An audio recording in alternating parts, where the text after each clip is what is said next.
No vídeo de hoje a gente vai falar sobre como ensinar medos, mas antes, se você não está inscrito no canal, se inscreva, compartilhe o vídeo, eu tenho certeza que vai ajudar alguém, mesmo que não tenha sido útil para você, tenho certeza que vai ajudar alguém. Curta o vídeo, tirem dúvidas, interajam comigo, eu tenho certeza que vai ser enriquecedor para você e para mim as dúvidas que vocês vão tirar, tá bom?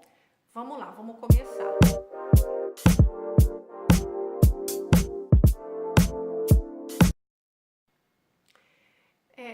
Primeiro de tudo, o medo, ele é um sentimento e um comportamento que é ensinado. Então, quando você tem o seu filho pequenininho e você vê uma barata no chão, se ele estiver sozinho, ele vai pegar a barata, ele vai brincar com a barata, ou se ele vê uma cobra, ele vai achar que é um brinquedo muito maleável. A questão é que ele aprende que aquilo é um objeto de medo porque a gente ensina, né? Ou a gente fala para eles, por exemplo, quando é uma faca, a gente diz, filho, não pode pegar a faca, senão vai cortar o seu dedo, vai sair sangue, vai machucar. Ou então, quando é uma tesoura, a gente fala a mesma coisa. Ou no caso da barata, a gente grita. A gente ensina de um modo muito prático, a gente grita. Então, toda vez que aparece aquele estímulo no ambiente, aquela barata que a gente vê, a gente lança um grito e a criança se assusta. A gente vê a barata, que é o estímulo, a gente lança um grito e a criança se assusta. A gente faz isso várias vezes e ela entende que aquilo é um objeto de medo. Às vezes, na primeira ou na segunda vez, com o susto que ela leva, já é o suficiente para ela entender que aquilo é um objeto de medo, né? Ou um cachorro, ela vai pôr a mão no cachorro, o cachorro late, rosna para ela, e a gente fala, tá vendo? Não pode pôr a mão no cachorro. A gente está ensinando que antes de pôr a mão no bichinho, ela precisa se preocupar com o medo, com o fato de ser mordida. Então, tudo isso a gente ensina, às vezes até sem perceber, né?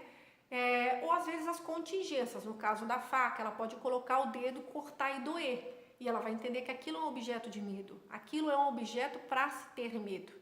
Agora, a gente tem que tomar cuidado porque há medos que a gente deve ter por questão de sobrevivência, mas há medos que a gente não deve ensinar. Por exemplo, ainda é muito comum os filhos terem medo de dormir sozinho no quarto escuro, porque ou o pai ou o irmão, ou em algum momento é dito, olha, eu vou te deixar no escuro, olha, eu vou te deixar no escuro, olha, eu vou apagar a luz. Você está passando a mensagem de que o escuro é um objeto de medo, entende? Ou quando você diz, olha, tem pessoas que usam castigos errados como objeto amedrontador. Então, por exemplo, se você não fizer isso, eu vou te pôr para ler um livro. Você está ensinando para aquela criança que o livro é um objeto aversivo, é um objeto para se ter medo, é algo que não é prazeroso. Então, a gente tem que tomar cuidado com as mensagens que a gente manda através da forma do nosso educar. Eu sei que a gente fica, às vezes, furioso com as crianças, como eu já falei, eu tenho 2, mas a gente tem que tentar se policiar.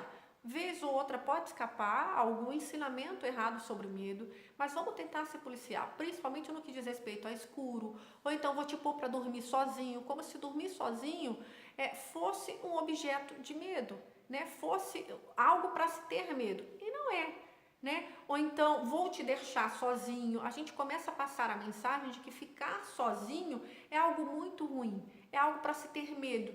Por isso que a gente vê pessoas às vezes tão dependentes do outro, né, que não se acham capazes de viver sozinha, de viver consigo mesma, porque elas aprendem que ficar sozinha é um objeto de medo. Ou então o bicho papão, que muitas pessoas usam isso de forma diferente. Então o medo é um objeto ensinado. Às vezes a gente tem que ensinar os nossos filhos a terem medo de algumas coisas, né? Medo de serem levados por alguém, medo de altura, medo de objetos pontiagudos. A gente tem que ensinar eles a ter medo das coisas, por questão de sobrevivência, como eu falei no início. Mas há medos que a gente ensina, não percebemos que estamos ensinando e depois para se livrar desse medo é pior. Então tem pessoas que têm fobias de altura, fobias, porque daí já é uma parte patológica do medo. Isso acontece muitas das vezes porque também foram medos ensinados, muito bem ensinados, que foram introjetados e viraram uma fobia. Então a gente tem que se policiar, gente, principalmente na questão do dormir, na questão do ficar sozinho, porque a gente está fazendo com que os nossos filhos introjetem mensagem negativa sobre aquilo. Eu vou fazer um outro vídeo postando formas positivas da gente ensinar, Na verdade, é muito simples, porque da mesma forma que você ensina o teu filho a ter medo de determinadas coisas, você pode ensinar ele a enfrentar determinadas coisas que de fato são objeto de medo. Então, por exemplo, falar em público. As crianças adoram falar, isso não é um objeto de medo ou de vergonha para ela inicialmente. Mas às vezes os pais ficam podando, sei lá, no elevador. Meu filho fala muito no elevador. E fale, fale, fale. Às vezes os pais ficam, para de falar, que vergonha.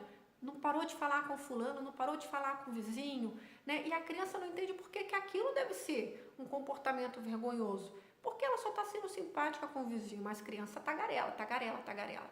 E às vezes os pais ficam constrangidos, mas deixem eles falar, né?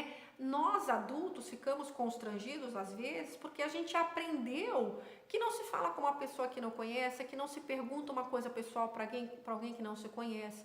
Mas a criança, ela tem passe livre para isso, porque ela está sendo simplesmente genuína, né? Ela está sendo simplesmente comunicativa ali, estabelecendo um contato com o outro. Então, a gente não pode ficar castrando, porque daí ela vai ter medo de se expor, ela talvez ganhe timidez. Então, a gente ensina algumas coisas negativas para os filhos que a gente não deveria ensinar, ensinamos sem perceber, e isso tem que ser policiado. Isso aparece muito em consultório. Eu tenho certeza que você deve ter uma questão aí que, se parar para pensar, puxa, já fiz isso com meu filho, já podei ele de conversar com alguém no elevador, ou de ficar perguntando o que tinha na caixa de alguém. Lógico, se é uma criança grande de 10, 11, 9 anos, que já tem uma concepção de mundo melhor, aí a gente pode explicar. Agora, tem criança de 5, 6 anos que às vezes eu vejo sendo castrada, né? Então, não fala isso, não pergunta isso para a moça, deixa a moça sossegada. Deixa a criança falar, o adulto que se vire em manejar aquilo. Porque a gente parte do pressuposto que o adulto tem uma cognição apropriada e adequada para lidar com aquilo. A criança não. Naquele momento ela só está estabelecendo um contato. Isso é muito rico para a criança. Eu espero que tenham ficado claro para vocês, que eu não tenha confundido tudo. Mandem dúvidas, sugestões, e eu espero de verdade que tenha clareado para vocês essa questão de ensinar a ter medo, ensinar a se podar, para que vocês se controlem mais e tentem não ficar castrando comportamentos bons ou ficar inserindo comportamentos negativos nos filhos sem perceber ou percebendo, tá bom?